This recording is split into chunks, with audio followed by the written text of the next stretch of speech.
दोस्तों नमस्कार। खुला आसमान है, प्राकृतिक हवा है, चारों तरफ हरियाली है, अच्छा लग रहा है। यह स्थिति 2014 में भी थी। इसी तरीके का खुला आसमान था, ऐसी ही हवा बह रही थी और यह स्थिति 2019 में भी थी और संभवतः यह स्थिति 2024 में भी रहेगी। मुश्किल यह है कि जब आसमान की उड़ान कोई सत्ता भरने लगे और उसके पांव उस जमीन पर नहीं पड़े जिस जमीन पर जनता के पांव में फोफले निकलने लगे हों, और ऐसे मौके पर विपक्ष का कोई नेता खुले आसमान तले लोगों के बीच जमीन पर चलते हुए सारे घाव सारे दर्द को समझते हुए निकले, तो फिर राजनीति का मजा कुछ और ही होता है। और शायद यही वो राजनीति है जिसका आज एक चेहरा बेंगलोर में नजर आया। बेंगलोर के ताज होटल में 26 राजनीतिक दल ये कहते हुए बैठे कि हम इंडिया हैं, हम ही भारत हैं, और भारत के नाम पर या इंडिया के नाम पर जिस नए पार्टी का नाम दिया गया, जिस नए संगठन का नाम दिया गया, उसका मतलब बहुत साफ है कि Indian national developmental inclusive alliance, यही है इंडिया। इस नाम को सुनते ही दिल्ली में हड़कंप मच गया और लगा ऐसे कि जैसे बीजेपी को सांप सूंघ गया। और दिल्ली में आज ही के दिन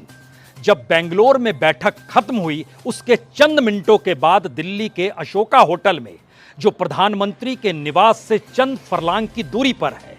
वहां पर 38 राजनीतिक दलों को यह सोचकर बुलाया गया कि सभी एकजुट हो जाएंगे तो फिर 26 राजनीतिक दलों की बैठक क्या मायने रखेगी।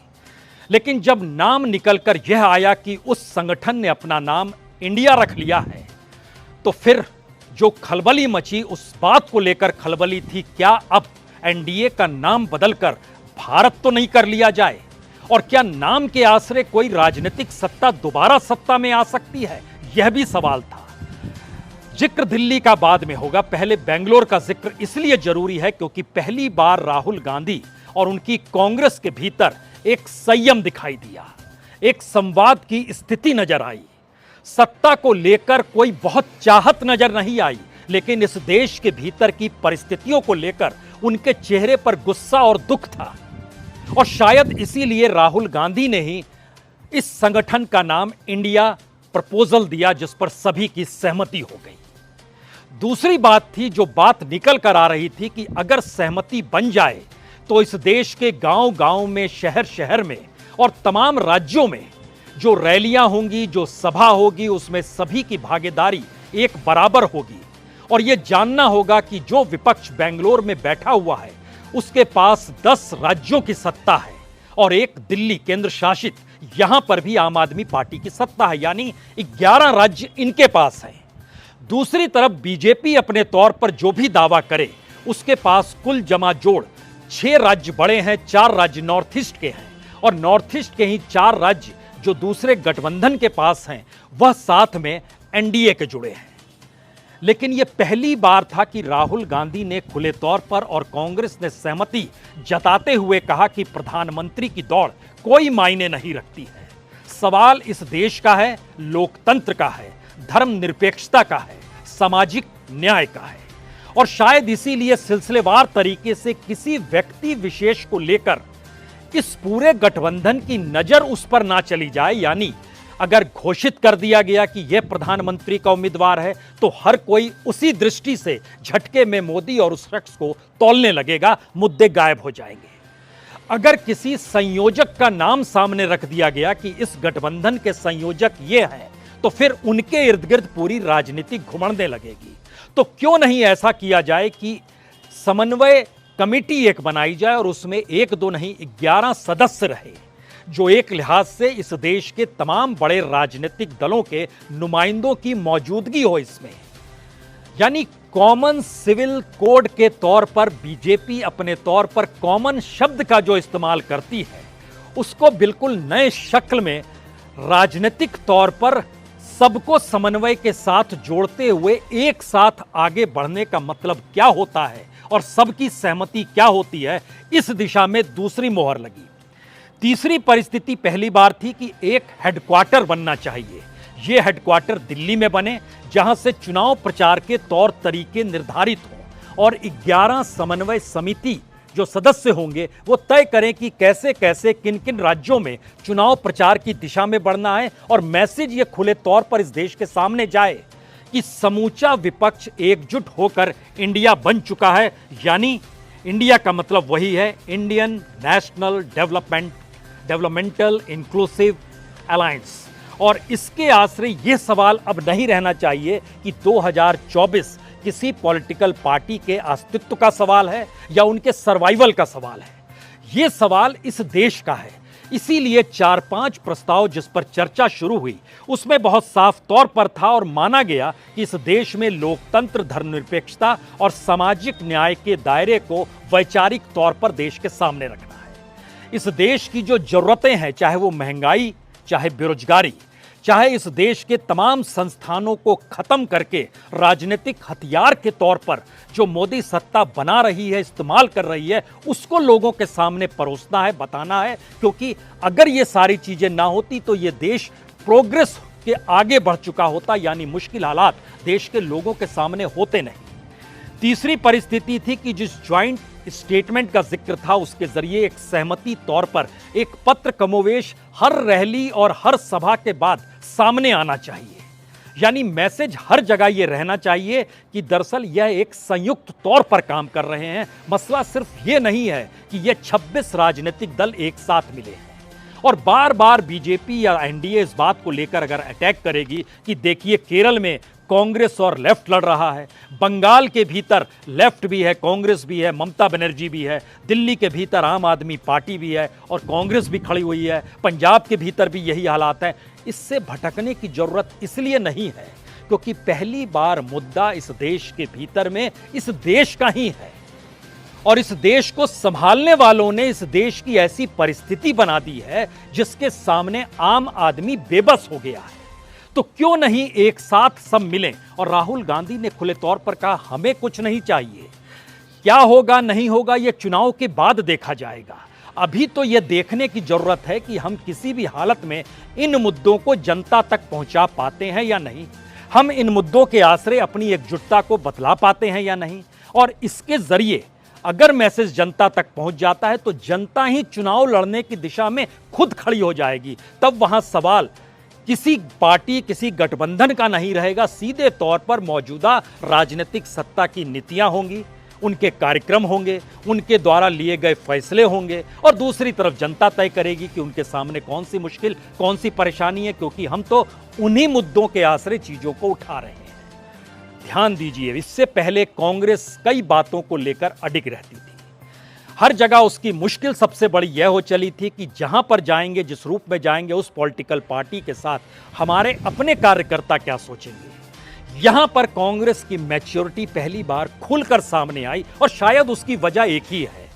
इस दौर में राहुल गांधी जो देश के भीतर अलग अलग जगह घूम रहे हैं, समझ रहे हैं, कांग्रेस के भीतर उनकी मान्यता बढ़ी, देश के भीतर उनको लेकर समझ व्यापक हुई और तमाम राजनीतिक दलों ने इस दौर में हिमाचल और कर्नाटक के चुनाव परिणामों को जो देखा तो राजनीतिक तौर पर उनको समझ में आ गया कि कांग्रेस के बगैर वह अपने पांव पर खड़े हो नहीं सकते हैं।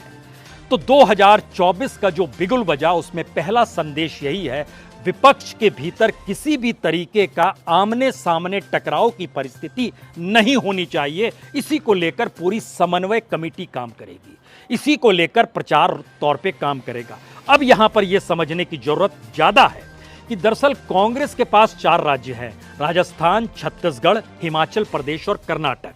बीजेपी के पास भी अपने हिस्से में 4 राज्य हैं, या कहें जिन राज्यों का हम जिक्र कर रहे हैं उस लिहाज से 4 राज्य कि वो अपने बूते जीती है। गुजरात में अपने बूते जीती, यूपी में अपने बूते जीती, उत्तराखंड में अपने बूते जीती और असम में अपने बूते जीती। 4 राज्य है। मध्य प्रदेश में जोड़ तोड़ की सरकार है, महाराष्ट्र में जोड़ तोड़ की सरकार है। इसके अलावे कहां है वो देश में? वह अरुणाचल में है, मणिपुर में है, त्रिपुरा में है, गोवा में है, छोटे राज्य। और उनके साथ जो 4 और गठबंधन आए हैं उनके पास सिक्किम है, मेघालय है, नागालैंड है, मिजोरम है। लेकिन दूसरी तरफ बेंगलोर में जो बैठे हुए थे कांग्रेस के 4 शासित राज्यों के अलावे ममता बनर्जी के पास पश्चिम बंगाल है, हेमंत सोरेन के पास झारखंड है, स्टालिन के पास तमिलनाडु है, सीपीएम के पास केरल है, आम आदमी पार्टी के पास पंजाब और दिल्ली है, जनता दल यूनाइटेड और आरजेडी के पास बिहार है। बड़े राज्यों की तुलना में और वोट और सीटों के समीकरण के दायरे में जब आप तुलना करना शुरू कीजिएगा, एक तरफ इंडिया और दूसरी तरफ एनडीए, तो बड़ा व्यापक परिप्रेक्ष्य आपके सामने इंडिया का नजर इस दौर में आने लगेगा। और शायद इसीलिए इंडिया का नाम भी दिया गया, क्योंकि बीजेपी इस देश में किसी भी मुद्दे को दो ही स्थितियों में ले जाती है। एक तरफ देशभक्ति या राष्ट्रीय सुरक्षा का मुद्दा होता है, या दूसरी तरफ हिंदुत्व का राग होता है। लेकिन आज की परिस्थिति में जब बेंगलोर में बैठक शुरू होने जा रही थी, उससे चंद मिनटों पहले प्रधानमंत्री ने एक भाषण दिया और 11 मिनट तक सिर्फ और सिर्फ वह उस पूरे विपक्ष को कटघरे में खड़ा करते चले गए, जिस विपक्ष को इससे पहले उन्होंने 3 भाषणों में खड़ा किया। उनके करप्शन को लेकर, उनके यहाँ की गवर्नेंस को लेकर, उनके स्थिति में कहीं ना कहीं उनको भ्रष्ट और चोर बताने की स्थिति को लेकर। लेकिन इन तीनों भाषणों के बाद इस देश में शिवसेना के वही हिस्सा टूटकर उनके पास चला गया, एनसीपी का वही हिस्सा चला गया, उत्तर प्रदेश में राजभर वही हिस्सा चला गया, कुशवाहा वहीं से उसी हिस्से के साथ चले गए, जीतन राम मांझी हम पार्टी उसी रूप में चली गई, वीआईपी पार्टी उसी रूप में चली गई। बड़ा मुश्किल सवाल यह है कि प्रधानमंत्री के भीतर की यह बौखलाहट, क्या विपक्ष की बनती हुई रणनीति ने उनको 2024 की स्थिति अभी से दिखानी शुरू कर दी है क्या? क्योंकि इतना गुस्सा, इतना आक्रोश और भाषण का ऐसा रूप जो प्रधानमंत्री ने आज दिया, इससे पहले कभी नहीं था। ये जानते समझते हुए कि विपक्ष बैठक कर रहा है, उसी दिन विपक्ष के साथ एनडीए की बैठक की तारीख रखी गई। ये जानते समझते हुए कि उस बैठक के बाद कोई अगर बड़ा गोल निकल कर आता है तो राजनीतिक तौर पर 2024 ना तो 2014 साबित होने वाला है और ना 2019। तो एक आखिरी लड़ाई लड़ते हुए प्रधानमंत्री मोदी आज अपने भाषण में दिखाई दिए, और यही आखिरी लड़ाई अपने तौर पर आप कह सकते हैं कि एनडीए की बैठक में भी हो सकता है कि वो वहां पर भी नजर आए। अब इसके बाद का सवाल है कि अगर ताकत के लिहाज से और राजनीतिक तौर पर अगर विपक्ष मजबूत आ रहा है, क्योंकि 10 राज्य, राजस्थान, छत्तीसगढ़, हिमाचल, कर्नाटक 4, पश्चिम बंगाल 5, झारखंड 6, तमिलनाडु 7, केरल 8, पंजाब 9, बिहार 10 और 1 केंद्र शासित राज्य दिल्ली, इतनी बड़ी जगहों पर अगर विपक्ष की मौजूदगी है और अब जो प्लानिंग हो रही है कि राज्यवार, जिलेवार और पंचायत के लिहाज से किस तरीके से चुनाव प्रचार प्रसार इस देश के भीतर करना है, तो यह खतरे की घंटी नहीं है, बल्कि राजनीतिक तौर पर गणित यानी मैथमेटिक्स और केमिस्ट्री यानी जो तालमेल होना चाहिए, दोनों परिस्थिति पहली बार उस बीजेपी के सामने जाकर खड़ी हुई है जो 303 सीटों के जीत के साथ पार्लियामेंट में मौजूद है, और जो अपने तौर पर इस बात को लेकर घबरा रही है कि अगर पार्लियामेंट के भीतर उसकी सत्ता जिस दिन नहीं रहेगी उस दिन क्या होगा। तो उस दिन का खौफ क्या अभी से शुरू हो गया? ये चुनावी नोटिफिकेशन नहीं है, लेकिन चुनावी बिगुल जरूर है, और इस बात का जिक्र आज इसलिए भी करने की जरूरत है क्योंकि बीजेपी ने हड़बड़ाहट में कैसे कैसे राजनीतिक दलों को आमंत्रण दे दिया कि आप एनडीए में शामिल हो जाइए। इलेक्शन कमीशन ने कई पॉलिटिकल पार्टीज को अभी रिकॉग्नाइज नहीं किया है, लेकिन एनडीए की तरफ से कहा गया, यानी जेपी नड्डा जो बीजेपी के अध्यक्ष है, वो घूम रहे थे, तमाम लोगों को निमंत्रण दे रहे थे, संख्या ज्यादा होनी चाहिए, परसेप्शन टूटना चाहिए कि विपक्ष की संख्या 26 तो हमारी 38। एक क्षण के लिए जरा कोशिश कीजिएगा, हम जो नाम 13 पॉलिटिकल पार्टी का उसमें पढ़ने जा रहे हैं, उनके एक भी सदस्य ना राज्यसभा में है ना लोकसभा में है। हो सकता है उसमें से कई पॉलिटिकल पार्टी अभी रिकॉग्नाइज्ड भी ना हो, लेकिन बावजूद इसके उनको निमंत्रण देकर बीजेपी के अध्यक्ष जब खुले तौर पर कहते हैं और अपने तौर पर प्रधानमंत्री मोदी भी 38 दलों का जब राग अपनाते हैं, तो जरा नाम सुनिए। जननायक जनता पार्टी, IMKMK, ये तमिलनाडु की पार्टी है, इंडिया मक्कल कलवी मुनेत्र कड़गम, RPI, इसके भी राज्यसभा और लोकसभा में कोई नहीं है। अठवले है, अठवले के जरिए चीजों को, बोडो पीपुल्स पार्टी नहीं है कोई, indigenous peoples front of Tripura, Tamil Maanila Congress, Assam Gana Parishad संयोग से इसके भी कोई सदस्य नहीं है। महाराष्ट्रवादी गोमांतक पार्टी इनके भी नहीं है। पत्ताली मक्कल कच्ची, जनसेना पवन कल्याण पार्टी जो कि आंध्र प्रदेश और तेलंगाना में सक्रिय है। ऑल इंडिया एनआर कांग्रेस जो पुडुचेरी की है। शिरोमणि अकाली दल संयुक्त जो ढींढसा है। यूनाइटेड पीपुल्स पार्टी लिबरल, इसकी भी मौजूदगी है। यानी ध्यान दीजिए तो जिन राजनीतिक दलों को निमंत्रण दिया गया, अगर इसमें राज्यवार परिस्थिति पलटे तो एक बीजेपी के पास राज्यों में सत्ता है और दूसरे 4 ऐसे क्षत्रप हैं जो कि नॉर्थ ईस्ट के 4 राज्यों को रिप्रेजेंट करते हैं और जहां के विधानसभा की, लोकसभा की कुल सीटें 4 ही आती हैं। तो क्या ऐसी राजनीतिक परिस्थिति में बीजेपी फंस चुकी है या प्रधानमंत्री मोदी फंस चुके हैं, जहां पर अब उनको लगने लगा है कि क्या वाकई विपक्ष की एकजुटता अगर 1 to 1 की स्थिति में आ गई तो मैथमेटिक्स और केमिस्ट्री दोनों डगमगा जाएगा और अपने बूते और अपने चेहरे के बूते जिस दिशा में वो बढ़ना चाहते थे वह मिथ 2024 में कहीं टूट तो नहीं जाएगा। दोबारा लौटिए बेंगलोर के ताज होटल में, जहां पर हर राजनीतिक दल, खास तौर से 4 नाम हम यहां पर जिक्र करना चाहते हैं। एक नाम ममता बनर्जी का है, दूसरा नाम केजरीवाल का है, तीसरा नाम अखिलेश यादव का है। यह 3 नाम ऐसे हैं जिनकी राजनीतिक जमीन अगर कांग्रेस के साथ खड़े होते हैं तो मुश्किल और कांग्रेस का अब विरोध करते हैं तो मुश्किल, और अगर संयुक्त रूप से चुनाव लड़ते हैं तो फिर आने वाले वक्त में अपनी पॉलिटिकल पार्टी को लेकर कैसे कदम बढ़ाएंगे, इसको लेकर भी एक बड़ी बहस हो सकती है। लेकिन बावजूद इसके जो सहमति बनी उसमें अखिलेश यादव हो या केजरीवाल हो या ममता बनर्जी हो, जिन बातों को उठाया गया वह खुले तौर पर इस देश के भीतर राजनीतिक दलों के अस्तित्व से ज्यादा उस राजनीतिक